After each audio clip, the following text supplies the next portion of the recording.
Hello दोस्तों, स्वागत है आपका मेरे चैनल द किंकर जर्नल में। दोस्तों, मैं इस चैनल में लाता हूं आपके लिए tech related updates, fact updates और मेरे व्लॉग्स। अगर दोस्तों आपको मेरा वीडियो पसंद आता है तो प्लीज चैनल को सब्सक्राइब कीजिए।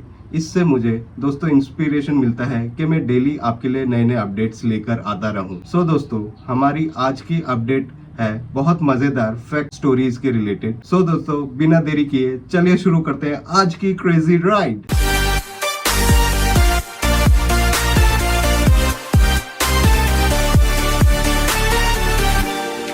दोस्तों, हमारी आज की पहली अपडेट है जिसमें 1912 को टाइटैनिक के साथ चॉकलेट बार्स भी डूबे थे। जैसा कि दोस्तों, जब टाइटैनिक जहाज डूबा था तब उसके साथ अमीर लोग और हीरे जवाहरात ही नहीं बल्कि दुनिया की सबसे पहली कैडबरी चॉकलेट की सीक्रेट रेसिपी और स्टॉक भी डूब गया था। दोस्तों, टाइटैनिक की ट्रेजेडी के बारे में तो हम सब ही जानते हैं, लेकिन उस जहाज के कार्गो में क्या क्या था ये बात बहुत कम लोग ही जानते थे। सो दोस्तों, 1912 में जब मिल्टन हर्शली टाइटैनिक की टिकट बुक कराई थी तब उन्होंने लास्ट मोमेंट पर अपना प्लान कैंसिल कर दिया, क्योंकि दोस्तों उनकी वाइफ का तबीयत तब खराब हो रहा था। लेकिन तब तक दोस्तों उनका जो चॉकलेट का कंसाइनमेंट था वो टाइटैनिक जहाज पर लोड हो चुका था, और जैसा कि हमें पता है आगे जाके टाइटैनिक जहाज डूब गया था और दोस्तों उसी के साथ हजारों पाउंड चॉकलेट्स भी ओशियन में डूब गई थी। और दोस्तों उसी के साथ फिश सिविलाइजेशन को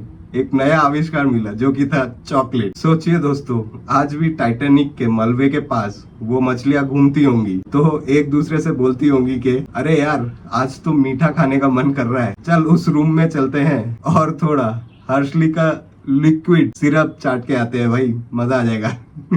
दोस्तों, हमारी अगली अपडेट आ रही है ऑक्सफोर्ड और एज़टेक एम्पायर के रिलेटेड। सो दोस्तों, क्या आपको पता है कि लंदन की फेमस ऑक्सफोर्ड यूनिवर्सिटी इतनी पुरानी है कि जब वो बनी थी तब तक मेक्सिको का एज़टेक एम्पायर वजूद में ही नहीं आया था। और जैसा कि दोस्तों हम सब जानते हैं कि हम एज़टेक एम्पायर को एक हिस्ट्री का एंशिएंट हिस्सा मानते हैं, और एज़टेक सिविलाइजेशन की शुरुआत लगभग 1325 एडी हुई थी जब उन्होंने टेनोचिट्लान शहर बनाया था।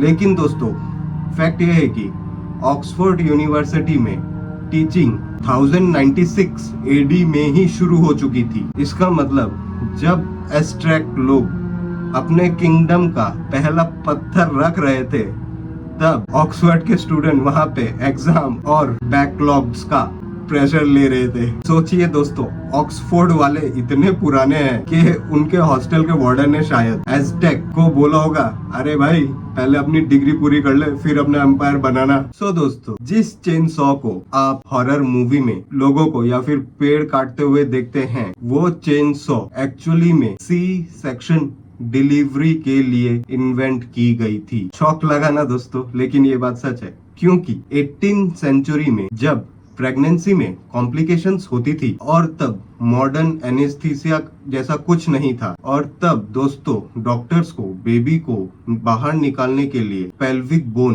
काटनी पड़ती थी, क्योंकि दोस्तों पहले डॉक्टर हाथ वाली छोटी आरी से हड्डी काटते थे और दोस्तों इस प्रोसेस में घंटों लग जाते थे। इसी के साथ पेशेंट्स को बहुत दर्द भी सहना पड़ता था। तब जाके 1785 में स्कॉटिश डॉक्टर्स ने एक hand crank flexible chain saw बनाई। जी हाँ दोस्तों, चेन सॉ का पहला वर्जन लेडीज की डिलीवरी को फास्ट और आसान बनाने के लिए डॉक्टर्स ने बनाया था, और बाद में जाके 1920 में लोगों को समझ आया कि अबे इससे तो लकड़ी भी बहुत तेजी से काटी जा सकती है बे। और दोस्तों तब जाके ये चेन सॉ कारपेंटर्स के पास जाके पहुंची और उनके काम आने लगी। सोचो दोस्तों, पहले के जमाने में डिलीवरीज कैसे होते होंगे। डॉक्टर्स बोलते होंगे कि बधाई हो, आपको बेटा हुआ है, और वहाँ पीछे से चेन सॉ की आवाज आ रही है। दोस्तों, हमारी अगली फैक्ट अपडेट है इजिप्ट की क्वीन क्लियोपेट्रा के रिलेटेड, जहाँ पे दोस्तों इजिप्ट की फेमस रानी क्लियोपेट्रा के जन्म का वक्त पिरामिड्स बनने के पास नहीं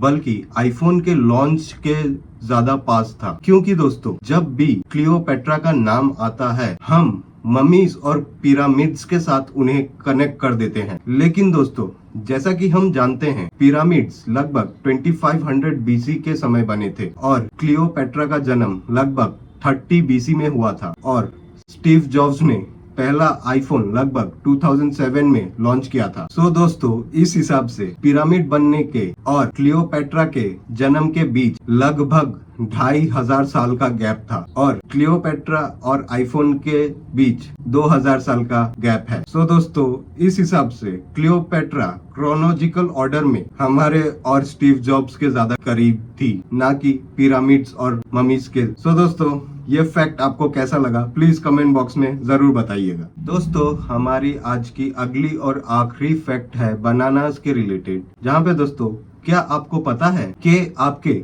किचन में रखा एक आम सा केला एक मिनी न्यूक्लियर बॉम्ब की तरह हल्का सा रेडियो एक्टिव होता है। जैसा कि दोस्तों, जब भी हम रेडियो एक्टिविटी का नाम सुनते हैं तो हमारे दिमाग में एटम बॉम्ब या साइंटिफिक मूवीज आती हैं, लेकिन आप जो रोज केला खाते हैं उसमें भी रेडियो एक्टिव आइसोटॉम्स होते हैं, क्योंकि दोस्तों, केले में पोटेशियम की मात्रा बहुत ज्यादा होती है और पोटेशियम का एक नेचुरल आइसोटोप होता है पोटेशियम 40, जो कि दोस्तों नेचुरल रेडियो एक्टिव एमिट करता है। दोस्तों, अगर आप एक साथ 1 करोड़ केले खा ले तो रेडियो पॉइजनिंग से मर जाओगे। और दोस्तों, यहाँ तक कि जब पोर्ट पर कंटेनर भर के केले आते हैं तो कभी भी radio active detection machine alarm बजाने लग जाती है। दोस्तों, अगर आपको अगली बार आपका दोस्त बोले कि भाई मुझ में तो बहुत एनर्जी आ गई है, तो उसे समझाना कि अगर सुबह 2 केले खाए हैं तो वो तेरे अंदर जाके न्यूक्लियर पावर प्लांट बन चुका है। बस एक चीज की ध्यान रखना, उसके पास माचिस की तीली मत जला देना। दोस्तों, इसी के साथ आज का वीडियो मैं यहीं खत्म करना चाहूंगा। और दोस्तों, आपको आज का फैक्ट्स में से कौन सा फैक्ट सबसे अच्छा लगा प्लीज कमेंट बॉक्स में कमेंट करके जरूर बताइए।